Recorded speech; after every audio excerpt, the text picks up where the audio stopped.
Meninas, meninos, olá! Vamos continuar a nossa preparação para o Enem, o nosso Clipe Enem número 3, no qual nós vamos continuar trabalhando o tema da globalização. Entretanto, agora nós vamos trabalhar a globalização em um outro viés bastante importante, que é a complexidade das relações internacionais mundiais. No mundo atual, nós temos relações internacionais de alta complexidade, quem sabe ainda maior do que no período da Guerra Fria. Então vamos dar uma olhadinha como é que estão dadas essas relações em alguns recortes e como o Enem trabalha esse tema. Ordem pós-Guerra Fria. É muito importante que vocês tenham em mente que essa denominação que eu estou utilizando é aquela mais usual, nova ordem mundial. As duas podem ser utilizadas tranquilamente. Só estou utilizando esta denominação como um recurso didático, através do qual eu tento caracterizar que a ordem mundial que se estabelece, a maneira como as relações internacionais se estabelecem depois da Guerra Fria, são marcadas por uma fluidez muito forte. Nós temos uma ordem mundial sempre com uma dinâmica, ela tem uma dinâmica interna que inclusive possibilita o seu desenrolar, o seu devir e até a sua extinção. Mas há características mais ou menos bem estabelecidas, por exemplo, durante o período do pós-guerra até os anos 1980 e início dos anos 1990, a ordem da Guerra Fria. Isto não está dado da mesma forma na ordem mundial que se estabelece ou na ordenação mundial de países que se estabelece depois do fim da União Soviética, como nos coloca o historiador brasileiro Luiz Fernando Ayerbe. Vejam vocês, analisando a inserção internacional do país Estados Unidos após o fim da Guerra Fria, Samuel Huntington, intelectual americano, identifica 3 etapas. Primeiro, um breve momento unipolar tipificado pela ação unilateral na Guerra do Golfo. Segundo, um sistema unimultipolar em andamento que prepara a transição para a terceira etapa, a etapa multipolar. Então nós estaremos ainda, segundo Huntington, na leitura de Ayerbe, nesse processo de transição da ordem da Guerra Fria para uma outra ordem mundial que ainda está em processo de constituição. Nessa mesma linha nós temos o depoimento de Gelson Fonseca desde o fim da Guerra Fria, mas especialmente na entrada do século XXI, existe uma demanda de ordem e não se tem claro quem vai produzir a oferta. O mundo hoje então é marcado por uma fluidez bastante grande. Dessa forma, há diferentes alinhamentos de países que se constituem na atualidade. Vejamos alguns deles. Alinhamentos econômico-comerciais, como é o caso da União Europeia, como é o caso do NAFTA, rebatizado de Tratado Estados Unidos, México, Canadá, TEMEC, durante o governo Donald Trump. Mercosul, aqui na América do Sul. Alinhamentos políticos, é o caso do G4. E quem faria parte do G4? Índia, Japão, Alemanha e Brasil. 2 desses países são pequenos e tradicionais de alto desenvolvimento econômico, Japão e Alemanha. 2 desses países são subdesenvolvidos, com grandes extensões territoriais, Índia e Brasil. O que esses 4 países têm em comum? Ora, esses países se sentem potências regionais ou mundiais e buscam maior inserção em organismos multilaterais, especialmente o Conselho de Segurança da ONU. O G4 demanda reforma do Conselho de Segurança da ONU. O que seria do Brasil demandando esta reforma individualmente? As chances seriam pequenas de essa demanda ser atendida, mas e quando o Brasil faz essa demanda junto com a Índia, com a Alemanha, com o Japão? As chances aumentam significativamente. G20 comercial, G20 financeiro. Nós temos, e enraizado no período da Guerra Fria, o chamado G7, o grupo das 7 economias auto-intituladas mais desenvolvidas do mundo. A esse grupo foram adicionadas 12 outras grandes economias, inclusive, portanto, economias tidas de países subdesenvolvidos, além da União Europeia como também membro individual do G20 financeiro. E vejam, acompanhando o Gelson Fonseca, acompanhando a Ayerbe, a ideia de que a gente vive um mundo mais complexo hoje. Países que eram pobres e tradicionalmente periféricos, objeto de demandas diversas dos países centrais, são hoje países que buscam protagonismo no cenário mundial. Isso fica ainda mais claro tendo em vista o G20 comercial. O G20 comercial foi formado na rodada Doha da OMC, iniciada em 2001. O G20 comercial tem só países ditos pobres e eles atuam em conjunto com vistas a aumentar a sua pressão sobre os países desenvolvidos para que esses países desenvolvidos abram seus mercados para importação de commodities agrícolas dos países subdesenvolvidos. Além dos alinhamentos econômico-comerciais, os alinhamentos políticos, alinhamentos militares, como é o caso da OTAN e aqui para o continente americano especificamente o TIAR. É muito importante nós termos em mente que esses alinhamentos não são especificamente econômicos ou políticos ou militares, ou melhor, todos eles são também alinhamentos políticos. Vejam, por exemplo, forte valor político, aumenta a capacidade de colocação do país nas relações internacionais. Nos anos 1990, os Estados Unidos pressionavam muito fortemente o Brasil para que ele ingressasse no projeto encabeçado pelos Estados Unidos de formação da ALCA.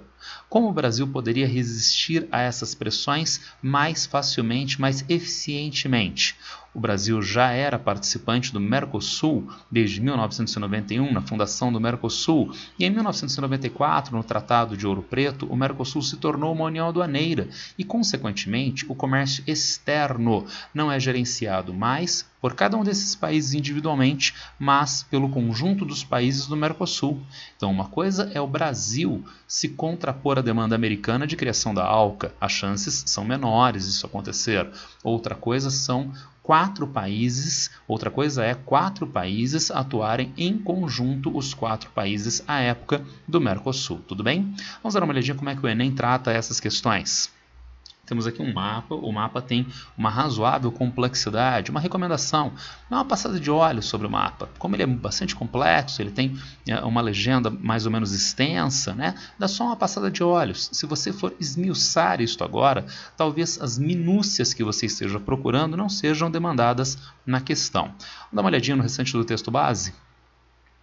O espaço mundial sob a nova desordem é um emaranhado de zonas, redes e aglomerados, espaços hegemônicos e contra-hegemônicos que se cruzam de forma complexa na face da Terra. Fica clara de saída a polêmica que envolve a nova regionalização mundial. Como regionalizar um espaço tão heterogêneo e em parte fluido como é o espaço mundial contemporâneo?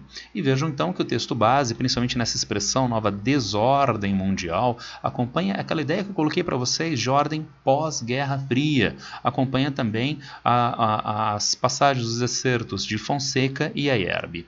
Vamos ver o que o Enem quer desse texto base. O mapa procura representar a lógica espacial do mundo contemporâneo pós-União Soviética no contexto de avanço da globalização e do neoliberalismo, quando a divisão entre países socialistas e capitalistas se desfez e as categorias de primeiro e terceiro mundo perderam sua validade explicativa. Considerando esse objetivo interpretativo, tal distribuição espacial aponta para alternativa a estagnação dos países com forte identidade cultural. Vamos então agora sim ao nosso mapa. Olha só, identidade cultural. Nós encontramos países com forte identidade cultural, entre outros a Índia e a China. Esses países não estão em estagnação econômica. Vejamos B. O alcance da racionalidade anticapitalista. O próprio enunciado diz, olha, o avanço da globalização e do neoliberalismo. Então, com o fim da União Soviética, nós temos um mundo que tem hegemonia capitalista na sua vertente neoliberal. Não dá para marcar B. Vejamos C. A influência das grandes potências econômicas mundiais, e a sua influência, tudo bem? Vejamos D. Dissolução dos blocos políticos regionais. Isso não está sendo mostrado no mapa e nós sabemos que os blocos políticos regionais, econômicos, militares, eles se mantêm na atualidade.